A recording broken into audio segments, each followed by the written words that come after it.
delay. Technical difficulties. We had a gremlin in the system, whatever you want to call it. But we're back. And so I guess what we'll do is just kind of start all over.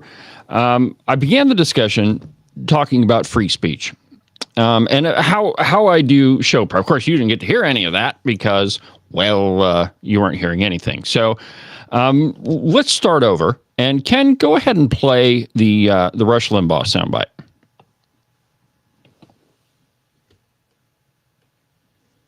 And I'm getting nothing.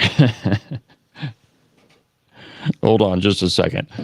So his point is that show prep never really ends, and it irritates the lovely Christine. You got it? Let's see.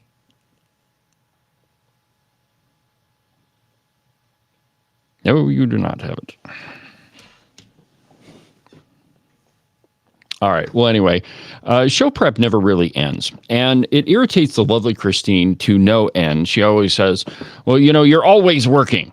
Your phone is always ringing. And the truth is that Agent 29 and I, we talk pretty much all day long, and when he's not off messing around doing the work of the people and all of that stuff. Well, we talk, and it mainly comes out in, hey, did you see this article? Hey, what do you think about this? Will this work for the next show? And the truth is that it never really stops.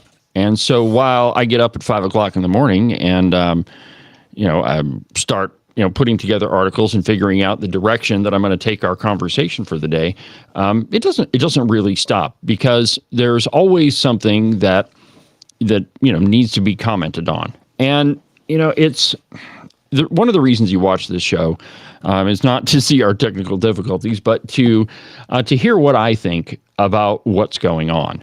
And there's been a lot happening the last couple of days, and a lot of it, some of it is good, actually. A lot of it is not so good. And, where I went on the podcast yesterday was to take a trip down memory lane at the University of Wyoming. And for those of you that are unaware, about 15 years ago, the University of Wyoming invited a guy named Bill Ayers to speak on the campus. Now, if you don't know who Bill Ayers is, well, it boggles my mind, but maybe you're not a political junkie like I am. Well, let's be honest. If you're watching this show, you're kind of a political junkie. But during the 1960s, 1970s, up until 1980, when Bill Ayers turned himself in, he was part of what they called the Weather Underground.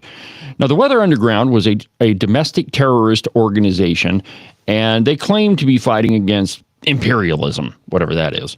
And they bombed police stations, they bombed federal buildings, they bombed the U.S. Capitol. And some of the results of those bombings are still, you can still walk up and see them today.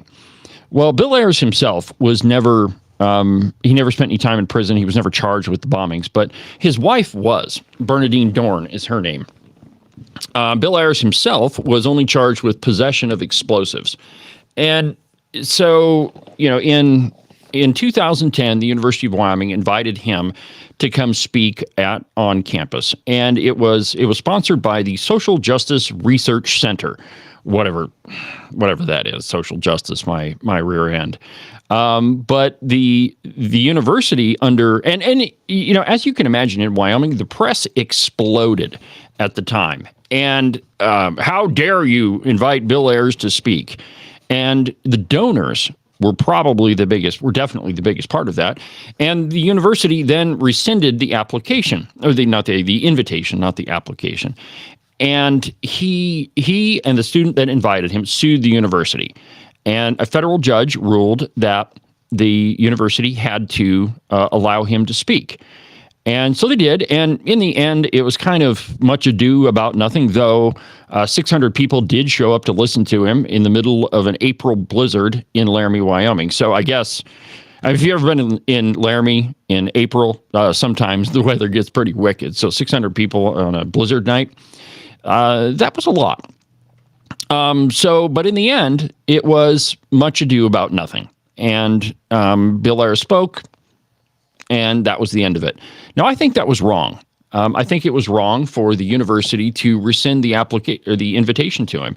I think what they should have done is let him speak, take all the necessary security precautions, whatever those may have been, and then scheduled right after him somebody to get up and say exactly why everything that guy believed in, everything that guy did was absolutely wrong. But that's how it should have been handled. If you believe in free speech, that's what should have been done. But that's not how the University of Wyoming handled it. Ken, I mean, you probably have a different remembrance of that. What do you think about what happened there? I think my mind is a little bit elsewhere. I do remember the incident. I agree with you that they should have let Bill speak. You said many times, and you just mentioned it on Monday in your podcast as well, that the only right we really have is the right to be offended. Yeah. And there is another, and I think I got it, but okay, well, go ahead and try it if you got it. There's another soundbite here from Rush, and he kind of addresses this because he's talking about rights. So let's see. I think maybe we're limping along today, folks. I'm not sure what has happened. We got a gremlin creeping through things. So just to review, what is American exceptionalism? The core of American exceptionalism is that we are the first country to enshrine in law via our founding documents that the individual has rights and liberties that cannot be taken away from them, especially by government. Especially by government. And it is this that has helped us, otherwise ordinary people, to achieve extraordinary things, because it has resulted in the removal of shackles.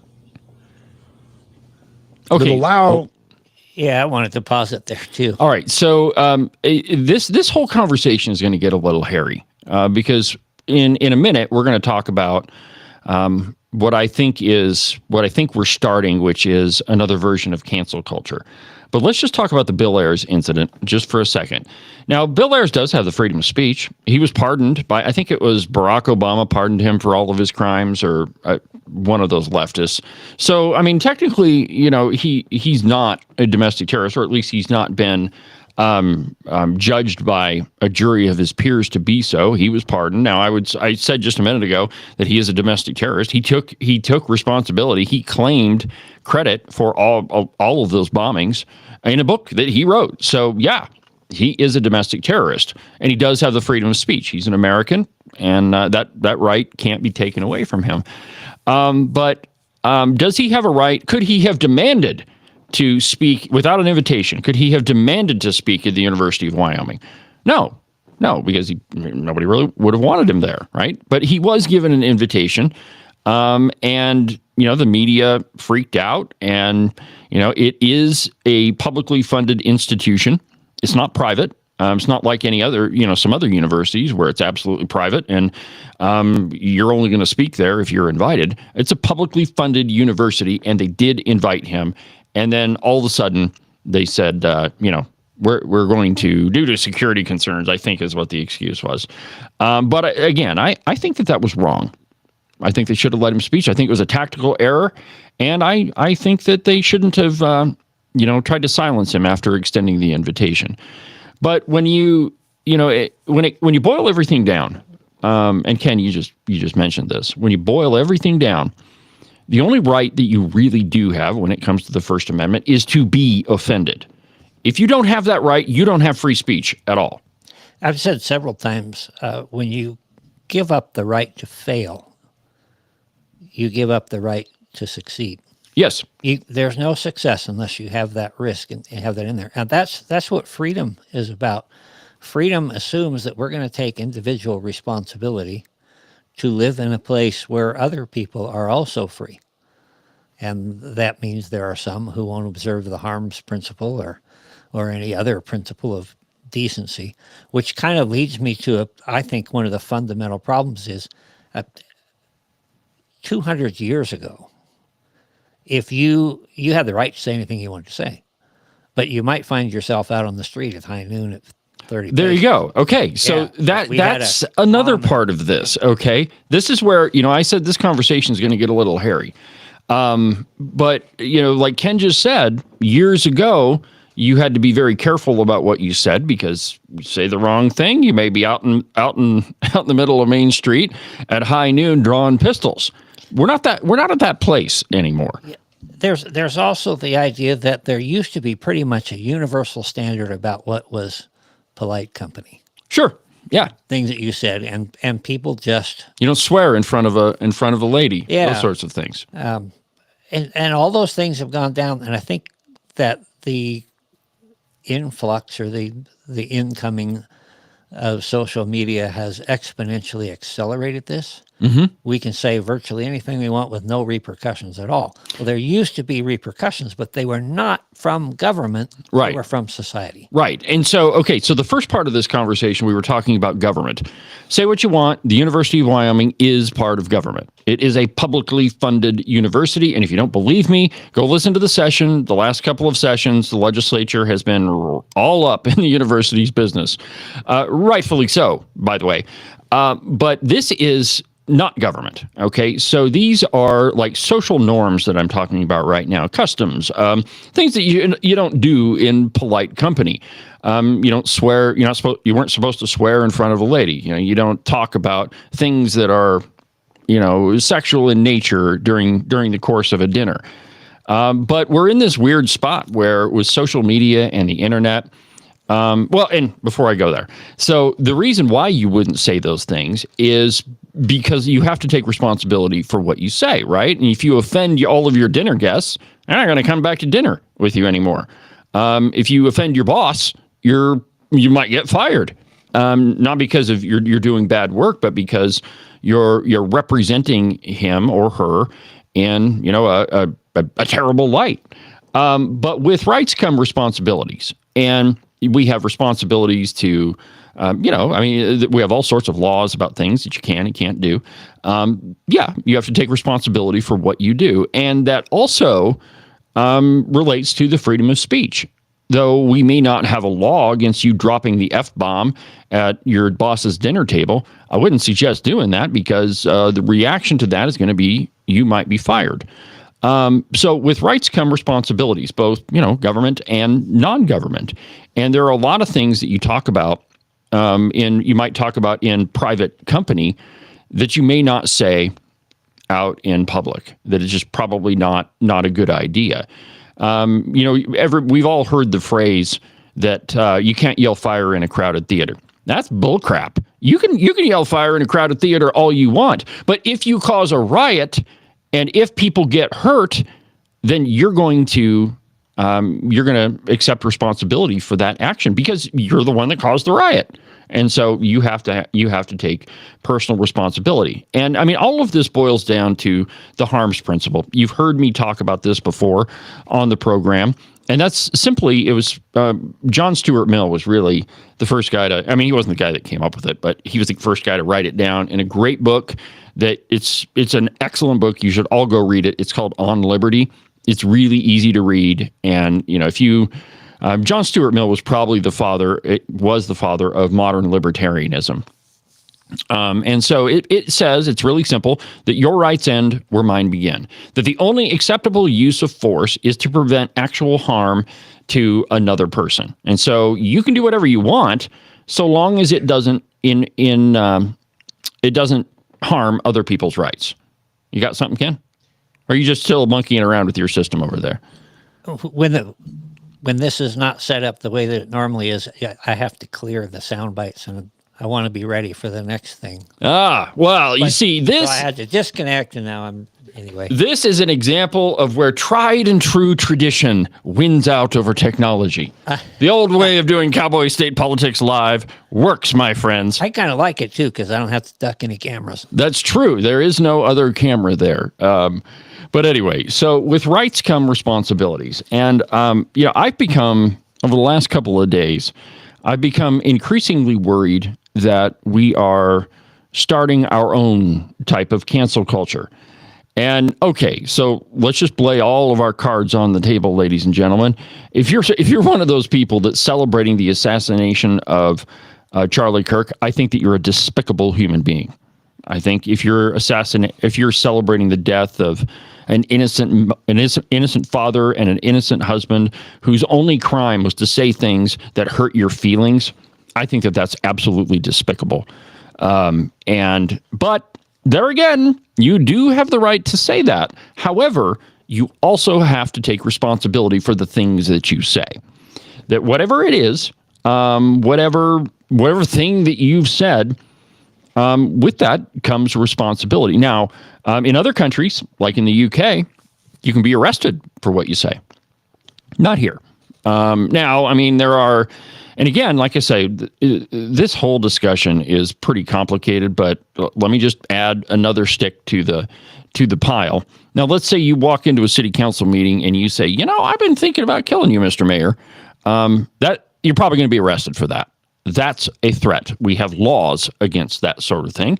That's outside of your freedom of speech. Now, liberty, my friends, is freedom with restraint. None of our founders would have ever argued for unbridled freedom. Nobody would have said that you can do anything you want anytime. We have laws against that. You can't harm the rights of another individual, the harms principle. So in situations like that, I mean, you're already violating the law, but to just celebrate the assassination of Charlie Kirk, I think is despicable. And I think if you work for a private company, that's the free marketplace, baby. And if you tick off your employer, he can fire you for any other reason, including that one. In Wyoming, this is an at-will hiring state. And so, if you're an at-will employee and you do something to tick off the boss, he doesn't even have to tell you what you're being fired for. He could just say, Mr. Pendergraph, your services are no longer required. Or Mr. Iverson, we appreciate your service to the company, but we no longer need you. And there's not a thing that you can do about it because it's that business owner's right to hire and fire whomever they want. And so while you may scream and yell about how they're abridging your freedom of speech, well, you still have that freedom of speech. You just don't get to do it at work anymore. And you don't get to do it working for that guy. And so, yes, a private employer would get to do that. Now, what do I mean when I say, are we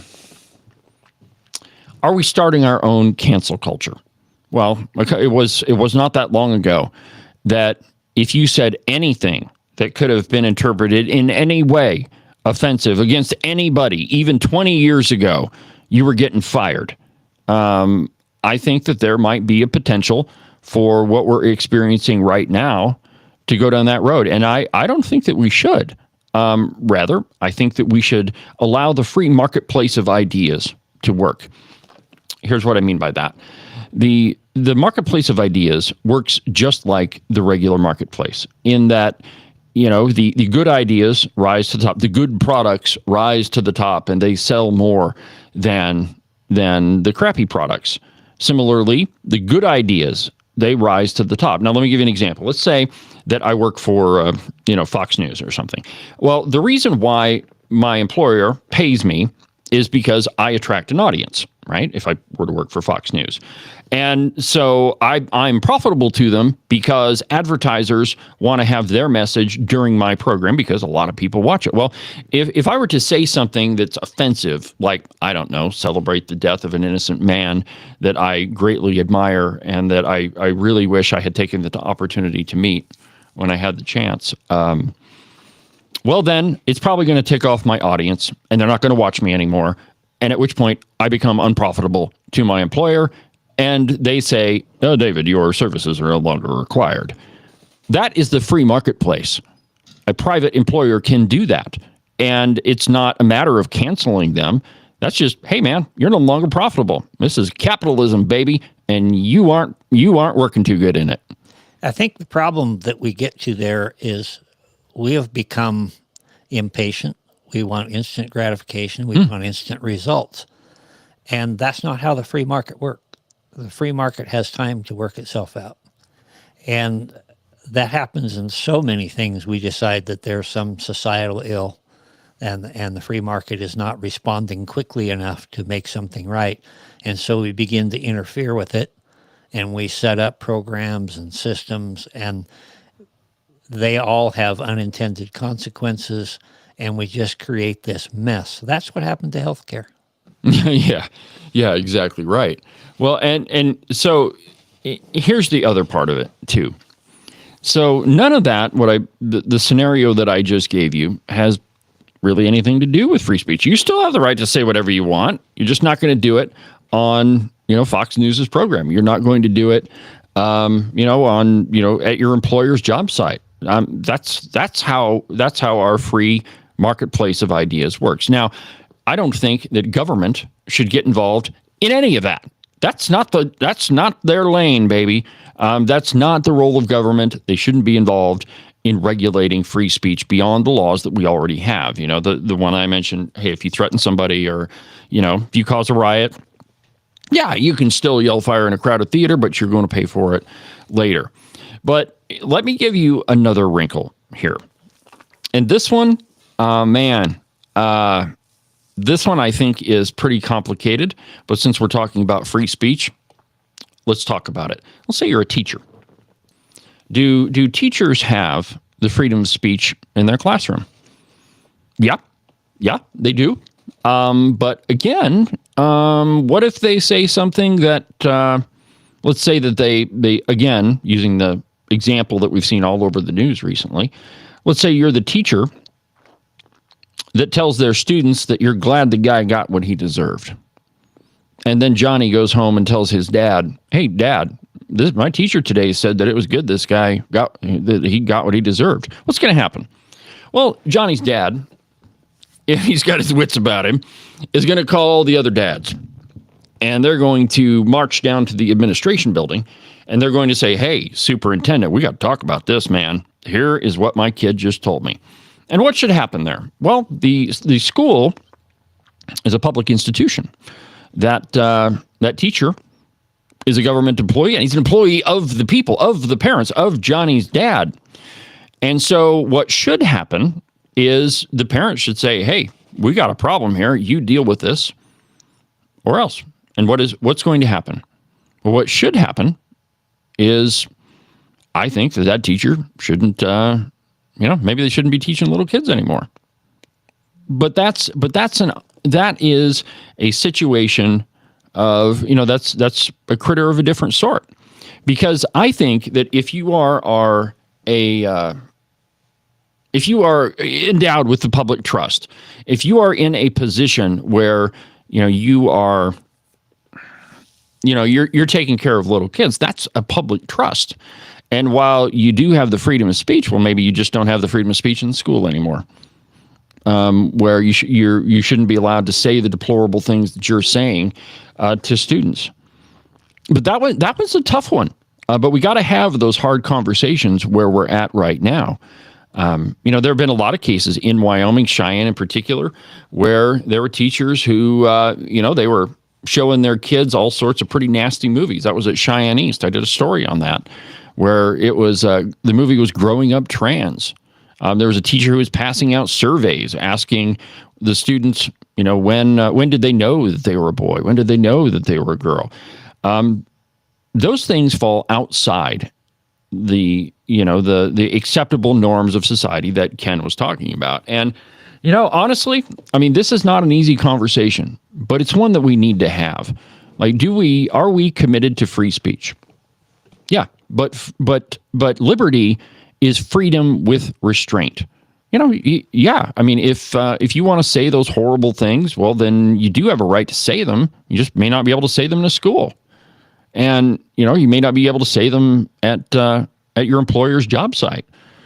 So we've got to have thoughtful conversations about the freedom of speech. And you know what? Well, I'll go ahead and do this. Since we were late coming on the air today, let me just go ahead and give you this article. This one's from Jonathan Turley, and I found it in Fox News, but it's entitled, Charlie Kirk Wouldn't Fire People Who Hated Him. He'd Win Them Over. And I think this is worthy of our thinking about. Let me just quote first couple paragraphs with you here. Stand with Charlie. That message spontaneously appeared throughout the world after the unspeakable violent attack by an extremist. No, it was not the response to the murder of Charlie Kirk this week. It was 10 years ago and referred to the killing of staff at a Paris-based satirical magazine, Charlie Hebdo. World leaders, including French, German, and Turkish presidents, joined a march for free speech. Think about that. France, Germany, and Turkey joined a march for free speech, despite their own speech crackdowns, including prior targeting of time of the magazine and its victims. The chief editor, Stéphane Charbonnier, my French is really rusty. When I was in high school, I used to speak fluent French, but if you don't use it, it goes away. Anyway, he had refused to be silenced by the French government and declared, quote, "I would rather die standing than live on my knees." He was the first person the gunman asked for in an attack on that office, and he was one of the first to be killed. At the time, and this is Jonathan Turley writing this, I wrote about a breathtaking hypocrisy and noted that one of the few surviving editors of the magazine refused to join the march with those who relentlessly pursued him with criminal investigations. After the march, France, Germany, and other Western governments, listen to this, expanded their censorship laws and the prosecution of viewpoints deemed inflammatory or hateful. In the ultimate dishonoring of the memory of the Charlie Hebdo staff, the French officials then proceeded to use their own murders to justify increased prosecution of speech. The assassination of Charlie Kirk in the United States Wednesday is clearly different than in one critical respect. There will be no I Am Charlie campaign on the left. Some have even celebrated the killing, while others, mouthing regret, attacked Kirk and suggested that he brought this upon himself. The deplorable crap that I was talking about earlier. That's hardly a surprise. Kirk spent his tragically short life exposing the hypocrisy and intolerance of the left, particularly in higher education. They hated him for it. Universities and colleges have long been bastions of the left, while the purging of conservative or Republican faculty from most departments and the maintenance of an academic echo chamber in classrooms. Kirk challenged all of that.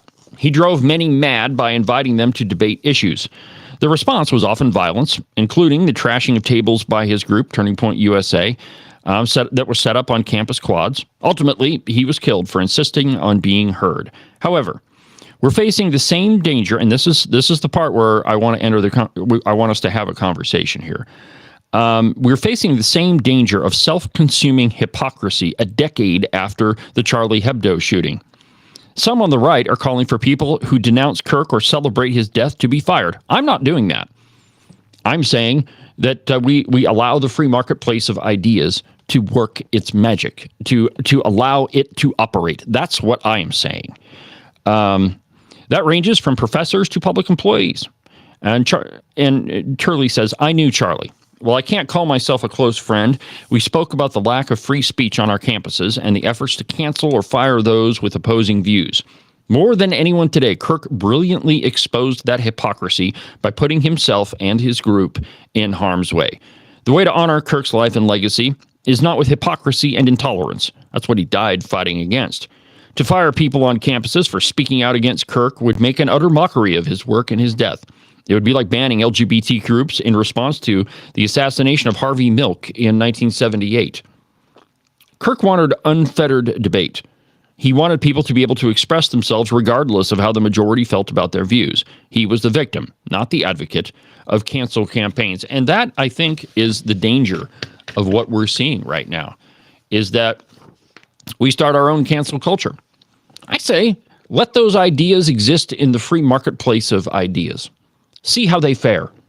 See what happens when you drop the F-bomb at your boss's dinner table. Well, you absolutely have a right to do that. Your boss absolutely has a right to fire you. And this is a not an easy issue to talk about. And I don't really think that it should be. I think it's important to remember how Charlie treated people who disagree with him. Mm-hmm. He treated them with respect. Absolutely. And he allowed them. He would not want them to be shut down. But there's a really interesting double-edged sword here. Mm-hmm. We talked a while back about flag burning. And we said, yeah, they should have the right to burn the flag. But they're also going to have to suffer the consequences. Mm-hmm. And we apply that in that direction. But quite frankly, it also needs to apply to us, and including to Charlie Kirk. Yeah. And those are some of the real issues, some of the real dangers of living in a free society. But the fact remains, free society or no, those dangers exist. If government goes and establishes laws and protects us, it really doesn't prevent those things. It simply, as we've had that discussion before, gives you an opportunity when somebody steps outside the line. I would rather live in a free society that is dangerous, for example, being able to carry. I'm about to go there. And protect and defend myself, than to live in a society that is no less dangerous, but we don't see the danger. We have this perceived sense of safety, a false sense of security. And that's what this is all coming down to. We go out there and we make a bunch of laws and we say, okay, there ought to be this way. You shouldn't be able to say that. Somebody's still going to be able to say that. I prefer dangerous liberty Yeah. over temporary safety. Liberty is dangerous, my friends. And there's no safety, temporary otherwise. There Yeah. really isn't. I mean, the cost of the First Amendment is somebody might say something that hurts your feelings. That's the cost of liberty, my friends. Now let's take another example. The Second Amendment. You have the right. You have the right to keep and bear arms. Everybody does. I don't really care what your laws in California say. They're unconstitutional. You have the right to keep and bear arms. Well, the cost of that liberty is the possibility that somebody else might shoot you. No, it doesn't make it right. It doesn't make it legal. It doesn't make it anything else, any of those other things. But they do have a right to carry a gun, but they have to suffer the consequences of the exercise of that right. And so the danger of the Second Amendment is there are crazy people that might have guns. I would prefer that. And this is something that Charlie Kirk got. I mean, people that are celebrating his death are saying he said it's okay for babies to die so that we can have the Second Amendment. No, that's not what he said. You took him out of context. I guess if you took it to the logical extreme and said, well, okay, I guess, yeah. When you boil it down, that's what he said. But also what he said is that's the cost of the Second Amendment. And if you value the Second Amendment, you have to agree that the possibility exists that somebody might shoot you. That's the price we pay. It's dangerous liberty, and I prefer that every day. My point is that somebody might shoot you anyway. Yeah. Without the Second Amendment. Yeah, absolutely. Somebody could do you harm. So what liberty does is allow us to protect and defend ourselves. Because the danger, and this is the point that I really want to stress, the danger doesn't go away. Government can't stop the world from being a dangerous place. Nor should it. It can't. So why try? Yeah. And, with rights come responsibilities. And I would, when it comes to rights, I prefer the wild, wild west to anything else. So we're going to go ahead and take a break now that we finally got part of the show under our belts. When we come back, we're going to talk a little bit about the Erica Kirk speech. I don't know if you saw it, but it was pretty good, and I've got a little piece of it. So we'll do that when we come back.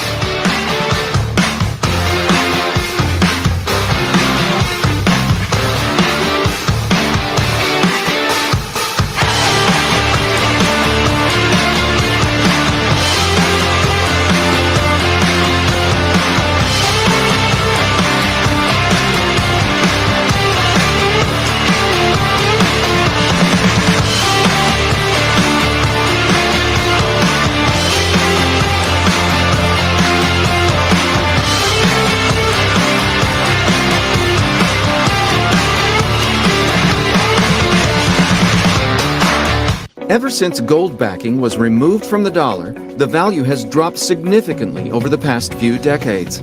Experts say this is one of the main reasons goods are more expensive and your savings are worth less each year. How would you know how many dollars to save for retirement if the valuation of the dollar changes over time? Would you work all week for that $20 gold piece? Let's look at the valuation of this coin from the 1970s to today. When President Nixon took us off the gold standard in 1971, this coin traded for about $275. Today, it trades for about $14,000. Buying and holding rare coins using only a fraction of your portfolio is our suggested way to save for the future. Call U.S. Coin Capital at 1-800-878-2646 to get your free United States Gold and Silver Buyer's Guide. Make sure that you subscribe and follow the Cowboy State Politics podcast. You can do that from the website, cowboystatepolitics.com, or anywhere that you get your podcasts. That way, you'll make sure that you won't miss a single episode of Cowboy State Politics. Welcome to Lessons in Civility by Morton Buildings. Gentlemen, is your garage completely jam-packed full of all of your unnecessary crap, and your lovely wife has been on your tail, nagging you nonstop to clean it out? It's not because she just wants to incessantly irritate you.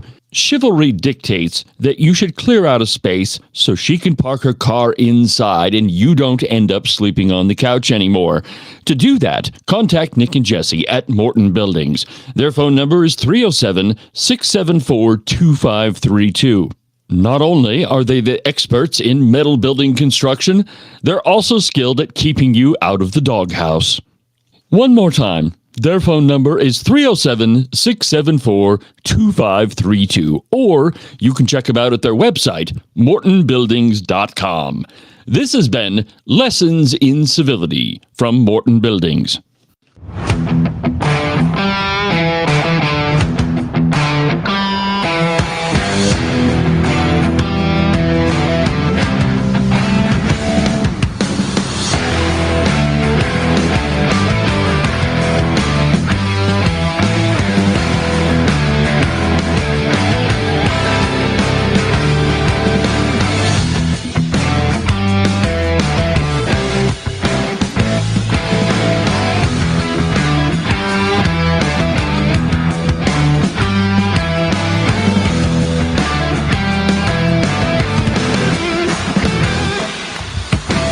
Welcome back to the program, Cowboy State Politics Live on YouTube, Facebook, X, and on Rumble. Welcome back to the program, my friends. I'm David Iverson.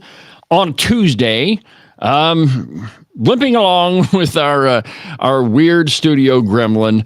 I thought we had got that little booger, but I guess not. He reared his ugly head this morning, and so that's why the program looks a little bit different. Though this is an interesting camera angle.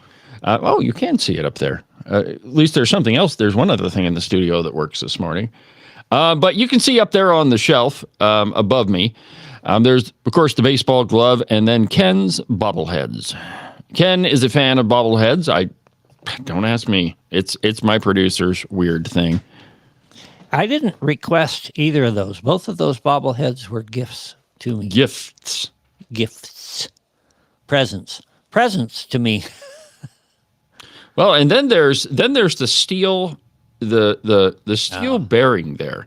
So all right. So since we're able to do this camera view, and I don't think that you've seen everything that's up there yet. Maybe you have, and you haven't got an idea. But Ken, why don't you tell us real quick what the steel bearing up there is? Well, that's my military bearing. Did you often lose your bearings? Yeah, you are never supposed to lose your military bearing, no matter what happens. And so that was kind of a play on words. What happened is I was working in a place where we had a trailer come in, and there were a bunch of these, maybe 50 or 60 of them rolling around the bed of the trailer. And it's actually part of a bearing for a tank turret. They have a big ring of bearings that the turret rides on. And the dozen of us or so that were working there took those bearings and had them engraved. They have our name and TTP, which is the trailer transfer point. And anyway, and they How do you engrave a bearing? I think that would be pretty hard. It's very difficult, and it's very hard to read. But we all agreed to carry that thing, and I carried that thing in my pocket, and it probably weighs over a pound.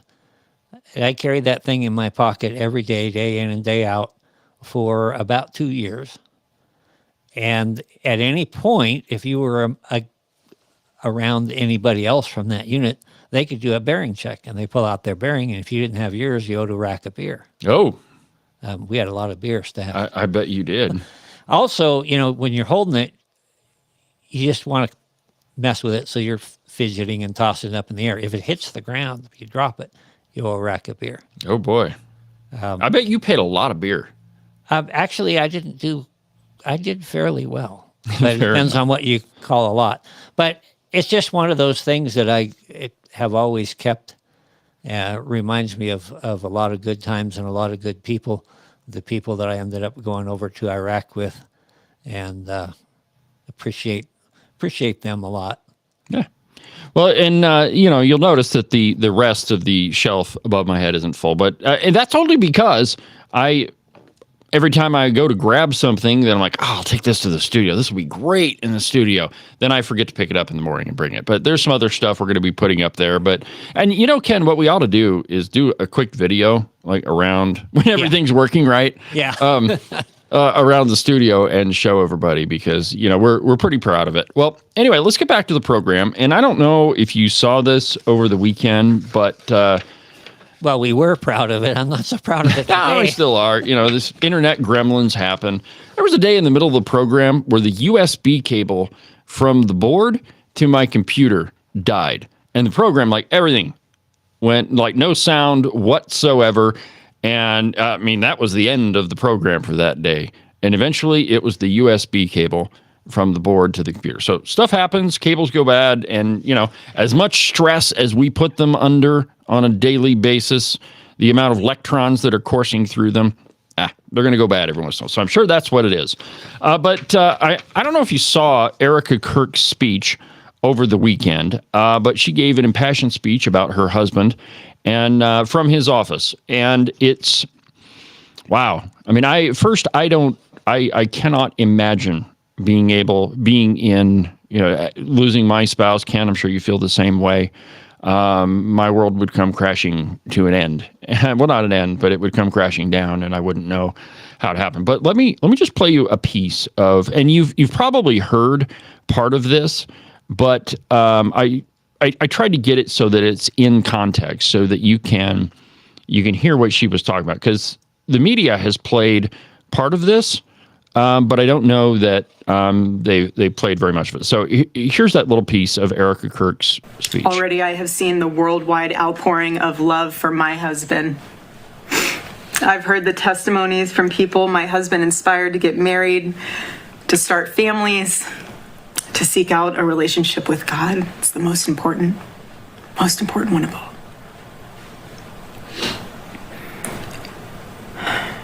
The evildoers responsible for my husband's assassination have no idea what they have done. They killed Charlie because he preached a message of patriotism, faith, and of God's merciful love. But they should all know this.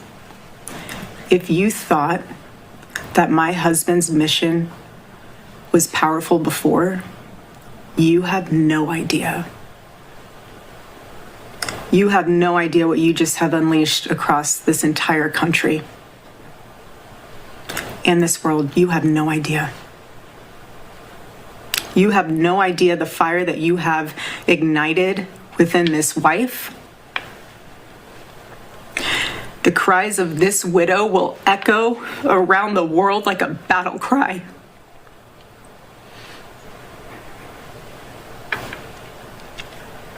To everyone listening tonight across America, the movement my husband built will not die. It won't. I refuse to let that happen. It will not die.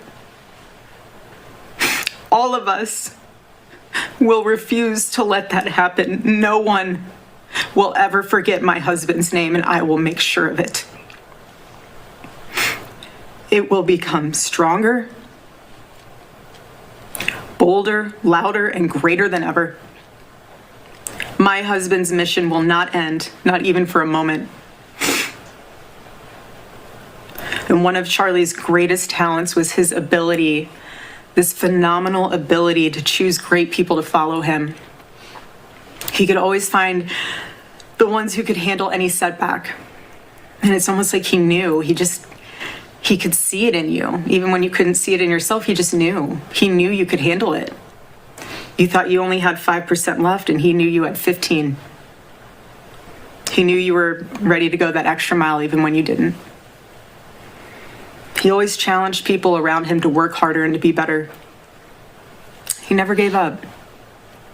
And I love knowing that one of his mottos was never surrender. So I want to tell you that we'll never surrender. We never will. Ever. Ever. Just imagine the stress of that.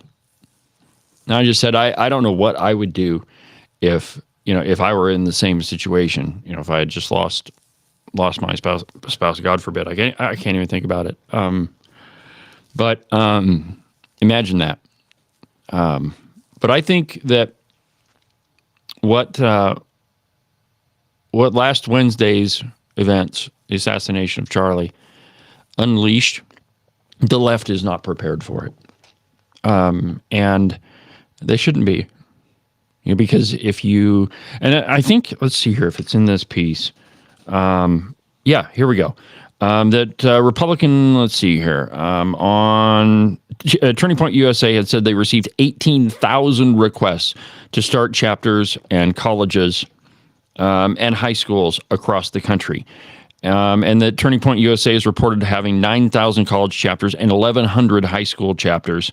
This is the turning point, Erica Kirk wrote in a text exchange. The alleged shooter, okay, so I don't even want to talk about that jackass. So think about that. Even here in Wyoming, Lynn Freeze said that Foster, who helped Charlie get his start, said that was the best investment he ever made. So she gave another $1 million to advance the cause. And another friend of Charlie's in Jackson, I don't know if I can mention his name, so I'm not going to, but he donated $100,000 to Turning Point USA. And it's, it's sad. It hurts. But, like I told you the other day on the program, that now we got to go forward. We got to do, and I said this on the podcast yesterday, ask yourself, what would Charlie do? I think sometimes I've seen it happen in churches.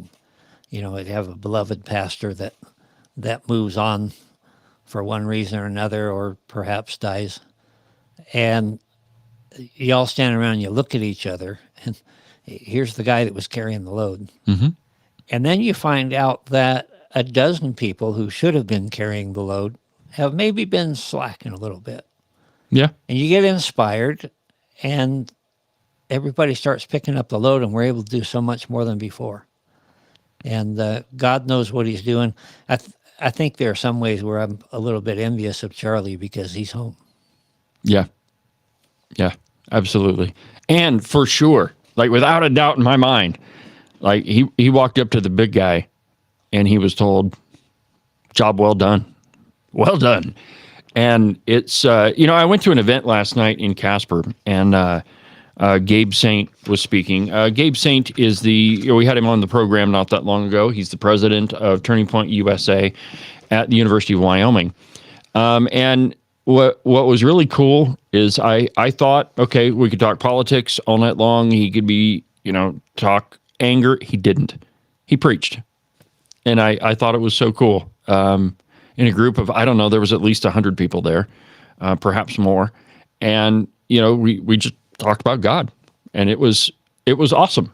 And I think, I don't know the exact numbers or anything, but looked to me like there was quite a bit of money that was being donated. So it was a great event. I got back at about midnight last night. I have the whole thing recorded, and I think what I'll do is play Gabe's speech on I'll just publish it on the podcast, and if you want to go listen to it, you can. It's a good speech. And I thought one of the things that was interesting is that it was from the perspective of somebody who's, in his early 20s, and you really got the sense of what young people are feeling, certainly what he's feeling. And it was a very fascinating perspective into young people. And, one of the comments, we went to dinner after the event, And one of the topics of conversation was, well, we're all old. I don't think that I'm old, but Ken, you probably think that you're old, but nah, you're not. But we're all significantly older than Gabe, and we look at things entirely different. But for us, it was fascinating just to listen to his thoughts on the matter, what was happening in our country, and they're very different than what you might expect. So I think I'll, at the very least, and hopefully I'll get this up today. I didn't know that we were going to have studio gremlins in the studio, but I'll get it published today so that you can listen to it. But it'll be available on the podcast. So another piece I found, and here is the other side of what we've been talking about. And this is from CNN, the Communist News Network, and I quote, here's the article: America awaits the fateful consequences of a horrific assassination. Okay, so I don't know that the consequences, they're going to be fateful for one person, perhaps more. Yeah, that's not going to be, they're not going to like that very much, but with freedom comes responsibility, and that guy is going to face, notice me censor myself. I'm kind of impressed with that. Anyway, he's definitely going to face some consequences. But here's what the Communist News Network says, and I quote: "The horror of Charlie Kirk's assassination added a dangerous and unpredictable catalyst to America's toxic political reality. But it has not yet crystallized." And okay, I just played for you Erica Kirk. All right, this is the other side. "But it has not yet crystallized into hard policy responses from the Trump administration, leaving the country in limbo, on the brink of something potentially significant that is yet to be defined. The graphic nature of Kirk's killing, which could be witnessed by anyone with a cell phone," don't go watch that video. I know your morbid curiosity might win over, but just don't watch that thing. I've chose not to, just because I don't want to see it. I already know what happened. I don't need to see the gore. Yeah, I chose the same thing, and in fact, I was driving back to Sheridan from Cheyenne when this all was going down, and listening to Sean Hannity, and there are a lot of things I like about Sean Hannity, but Sean Hannity kept going back to being shot in the neck, and he was just playing off of that, and it really irritated me to the point where I quit listening. I don't need to see it. Here's the other side of that, Ken, and I know that you, ladies and gentlemen, you've probably seen this sort of thing online, and I have too, like all the conspiracy theories. I mean, did he have a gun? Didn't he have a gun? I'll admit, the video of that guy running off the side of the building, it's a little suspect. I have a .30-06. It's kind of hard to break down. In fact, if you don't have some tools, you're not going to be able to do it. So whatever. I mean, you make there's all the conspiracy theories. Here's what I know: a great man is dead. That's what I know. And his life was cut short. And I don't need to know anything more. I mean, that guy's going to be punished for sure. That I need to know that too. But beyond that, I don't need to engage in any conspiracy theories. I don't think they're productive. A great man is dead, and now we've all got to deal with it and go forward. That's what I know.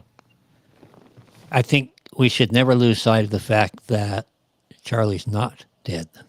Oh, I stand corrected. Yeah. Absolutely. Absolutely. Yeah. He's no longer able to communicate with us, at least in the fashion to which we're accustomed. Well, I think but I think we can't lose sight of the fact that he's free. You talked about him going to God and God welcoming him in and saying, "Well done, good and faithful servant, enter into your rest."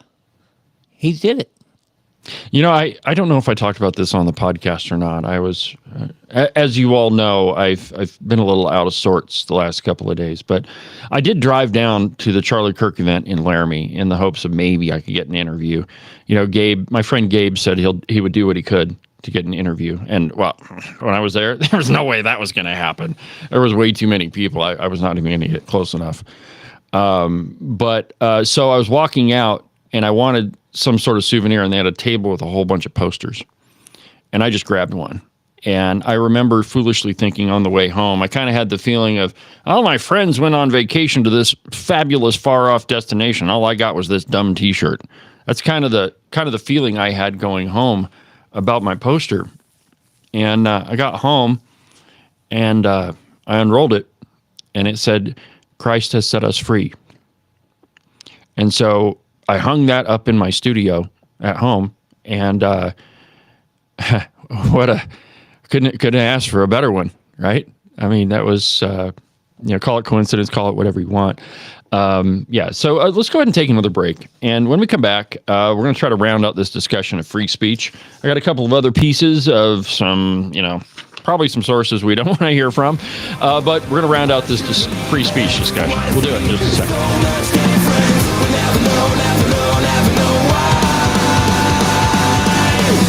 Why everybody say nights gone away, rocks now down, nothing left today.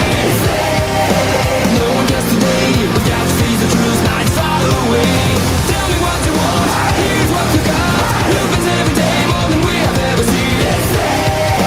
Rocks now down, don't ask why. It's spring-ish in Wyoming. Well, what that means for the uninitiated is that it's going to be 70 degrees one day and then snow 1.5 feet the next. And really, if you don't like those two options, just wait a little bit. The weather will change. I know, it sounds a little stressful, but really you should put your mind at ease and buy a pair of socks from the Buffalo Wool Company. They'll keep you warm and dry even on the nastiest, coldest spring-ish day, and they'll keep you cool and dry even when it's 75 and sunny. To get you a pair, go to their website, thebuffalowoolco.com. Trust me, you're not going to be disappointed. Are you one of those guys that listen to the president just a little bit too closely and now you're tired of winning? Are you getting the feeling that there's been way too many good things happening in our country and you just can't take it anymore? Well, if you are, and you think you should follow Rosie O'Donnell's example and get the heck out of Dodge, you need to call Rebecca Bextel at eXp Realty. She'll make those foreign country living ideas a reality for you. All you have to do is call 307-699-3519, and she'll make sure some freedom-loving, red-blooded American will now live in the home that you no longer want. If you want to sell your house, or if you want to buy one that's way better than the house you have right now, give Rebecca a call. Again, her phone number is 307-699-3519.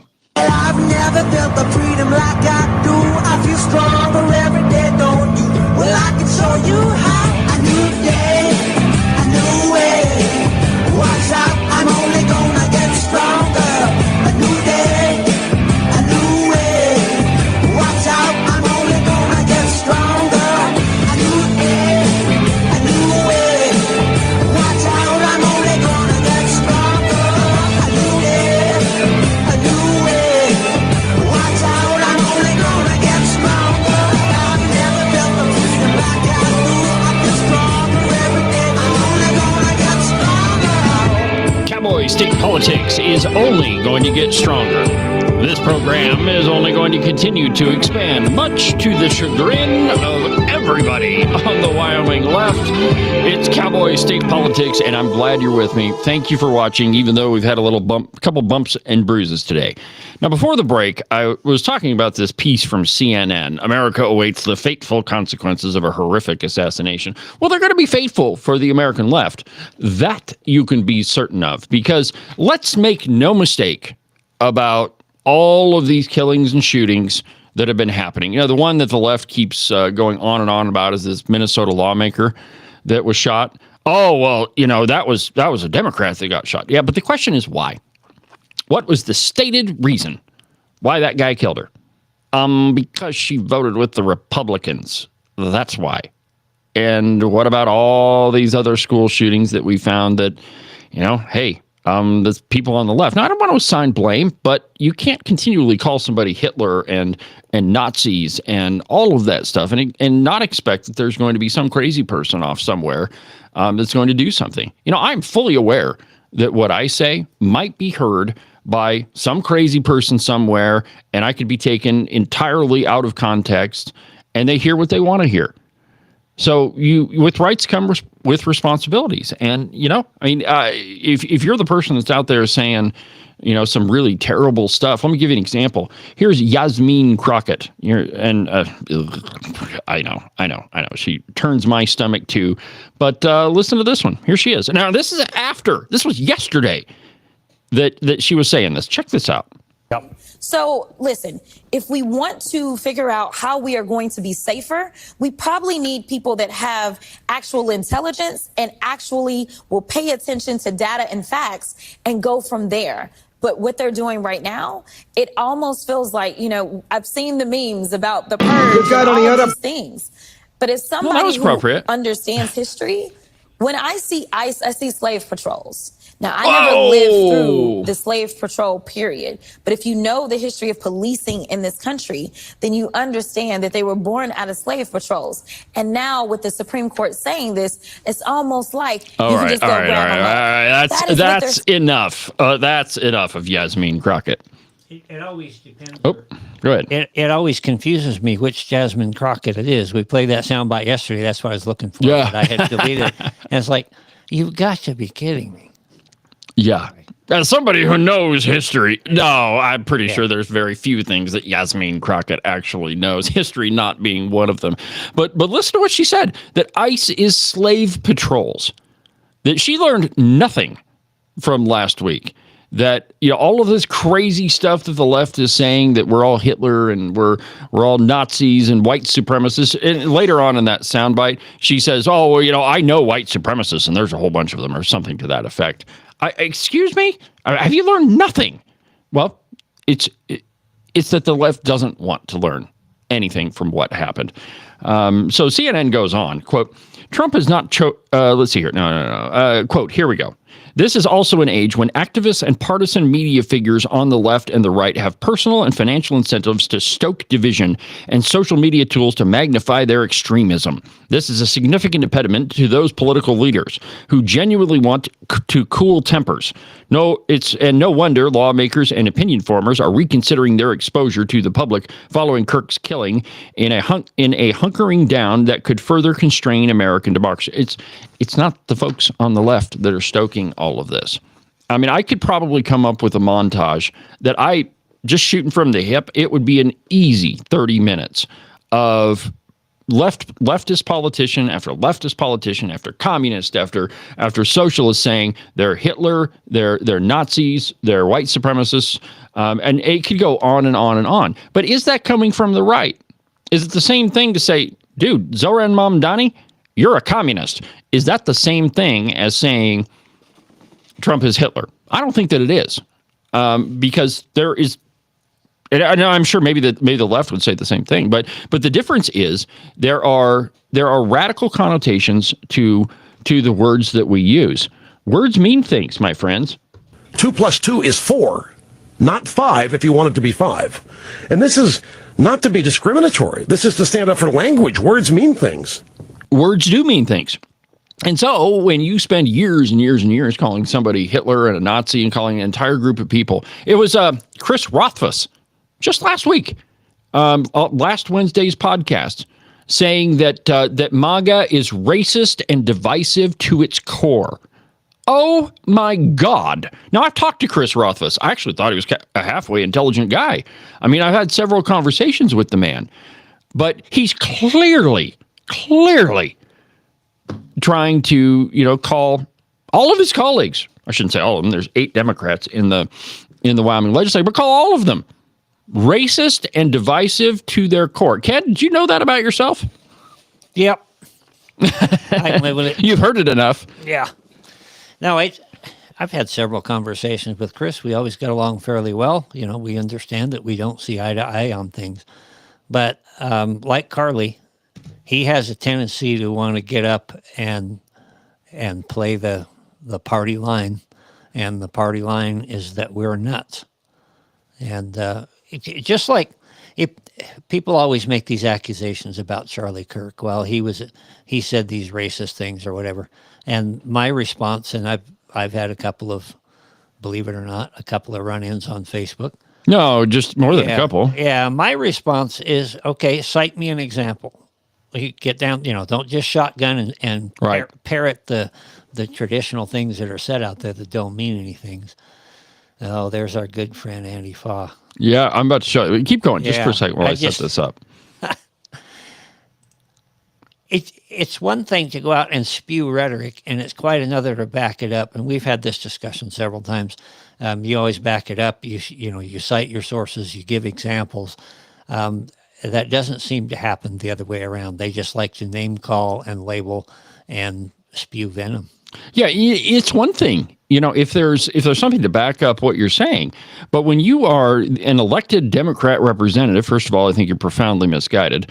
But if you are, and you are sending out stuff like this, maybe there's a problem. So this is, and you can see the name up at the top of this. Carly Provenza posted this. What was this? This was 2 years ago, I think. Yeah, it was 2 years ago. And it says, Antifa says, protect trans folks against fascists and bigots. And there's somebody holding what appears to be, I don't know if it's an AR or whatever it is. But this is what Carly Provenza put out. But this is also the person quoted in the cow pie trying to denounce violent rhetoric. So, that doesn't exactly seem to me that we're denouncing violent rhetoric. And the question is, it's not a question. It is her free speech to say that. But it's also the freedom to vote for her constituents, not to vote for her. In the end, Carly did send out, I guess she called it an apology for posting that. She sent a letter to the entire legislature. It was, vapid and vacuous and all of my favorite words. But okay, so she apologized. The question is, did she mean it? I've never really, asked her directly. By the way, did you know, Ken, that the Democrats are going to hold one of their listening sessions at the Carnegie Hall? Did you know that? I hadn't heard that. I think I'll probably miss it. I think I'm probably going to go talk to them. Yeah. I think I'll walk in there with at least a couple of hot mics and just see what they have to say. Say, guys, why don't we denounce some violence here? I mean, that's what Charlie would have done, in a respectful and calm manner. And if you ever went to a Charlie Kirk event, first of all, I would say that there's no way that you could walk out of there not having felt pretty good talking about God, or, being convicted. I guess if you're the person who has denounced God, you might not feel too good. But every one of those conversations, talking about God, being respectful to the other side, and debating. That's what it was. And even the event in Laramie, I was sitting next to Trotsky, a guy who's firmly on the left. And I've never had a conversation about Jesus with him. But even after, when Charlie was done speaking, I looked over at Trotsky and I said, well, what do you think? And he goes, well, half of it was pretty good. And I'm like, oh, come on, Trotsky. I didn't call him Trotsky. I called him Leo. But, even he was like, yeah, this was pretty good. There's a side to that, though. Jesus warned us himself. He said, the world hated me, so they're going to hate you too. Yeah. Where is it? The prophet is never welcome in his own hometown, or something like that. Yeah, there's more there, though. There is another verse that talks about, to some, our words are the sweet smell, and to others it's the smell of death.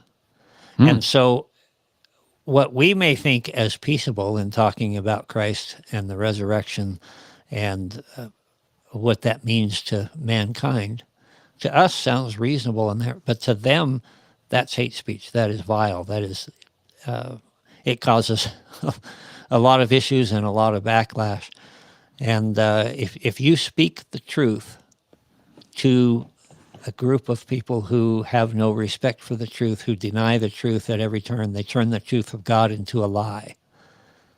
Don't expect to be liked, admired, praised, and invited to the party. Yeah, exactly right. Okay, so we kind of got a little bit off topic, and, we might end up going a little bit past 10. I don't know yet. We were kind of late with the program today. But so here's a piece from the Daily Caller. And again, think about free speech. We've been talking about it this whole program. But listen to this one. From the Daily Caller, Democrat senator essentially calls Chuck Schumer spineless for not backing socialist Mamdani. And I quote, Democratic Maryland Senator Chris Van Hollen blasted his own party's congressional leadership Saturday for repeatedly dragging its feet on endorsing the New York City Democratic mayoral nominee and avowed socialist Zohran Mamdani. Van Hollen, a vocal critic of Donald Trump, who has urged Democrats to fight harder, accused New York lawmakers who have not yet gotten behind Mamdani's campaign of practicing spineless politics during a speech at the annual Polk County Steak Fry in Des Moines, Iowa. Though Senate Minority Leader Chuck U. Schumer and House Minority Leader Hakeem Jeffries have sent with their fellow New York Mamdani, neither Democrat has endorsed the socialist candidate, despite repeated pressure from the party's left flank. Okay, so Chris Van Hollen says that Chuck U. Schumer is spineless. Okay, that's his opinion. Opinions are entirely free. All right. I mean, you are free to think whatever you want of somebody else, though I would not suggest calling your boss names or saying, giving your real opinion to him because you might be fired. That's what we talked about earlier. But this, too, is free speech. I mean, this is politics. Like you said earlier, I refer to a lot of people, as redcoats. OK, I back it up, though. You vote with the Democrats 80% of the time. Eric Barlow.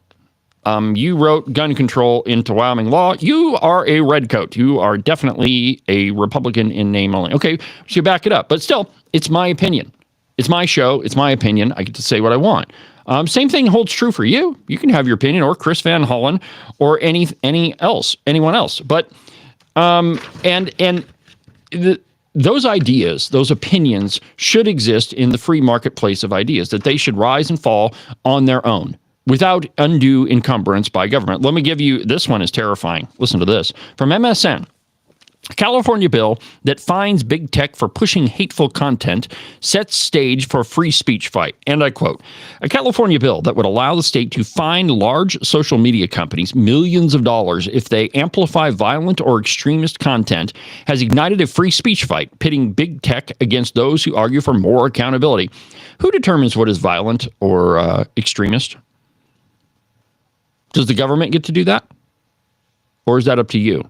Why is it that the government in California thinks that it can define what extremist is? This is what's happening in Great Britain right now, in the UK. That if you post something on Facebook that somebody else doesn't like, that somehow that's violence or extremism, or that's and you could be arrested for it. There's people in prison right now in England for doing that very thing. Is that what we want? Well, it's a bill that is being sponsored in California. The state legislature, in which Democrats hold a supermajority, passed the California Senate Bill 771 Thursday night, and it's headed to the governor's desk. What do you think that Gavin Newsom is going to do with that? If he's smart, he'll veto it. But I mean, there again, we're asking the turtle to claim that he's a rabbit. That's never going to work. My guess is the dummy signs it. He has until October 13th to sign it. If he does, it could create a messy, drawn-out legal battle with multi-billion-dollar tech companies over what people can post on their platforms. So if you truly have the freedom of speech, then you have the freedom to say what your opinion is in any way. But, I mean, the government, this is what we were talking about earlier. The government should not get involved in that. Unless, of course, you're threatening a public official or you're violating some other law. But not with this. You're a history buff and a sports fan, right? Allegedly. Allegedly, okay. It depends on what your question is going to be. Can you tell me who won the first Tour de France? No. 5th Panther Division. Oh, exactly right. Well, it's freedom of speech. But here is where I think this thing could go to a dangerous end. And this one, well, this kind of scared the crap out of me this morning, as I think it should you. From the Daily Wire, he left Islam for Christianity. Now he's being tortured in a prison in Cairo.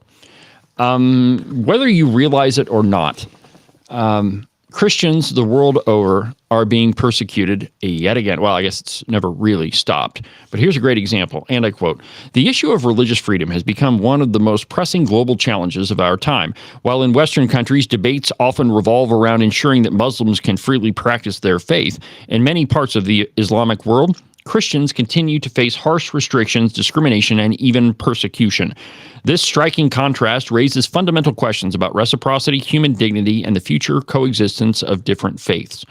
So basically what happened here is a guy his name is Saeed Abu Mustafa, a 30-year-old man who has been arrested and endured torture, isolation, and persecution. During his detention, he was allegedly suspended by his arms, tied to a wall in a crucified position for hours each day, a deliberate mockery of the very faith that he embraced. He's been beaten, humiliated, forced to undergo procedures to burn away a small Christian tattoo. They stripped him of his wife and child. Saeed is now in a prison cell, together with Islamic terrorists accused of crimes as absurd as membership in a banned group, which is what he is being charged with.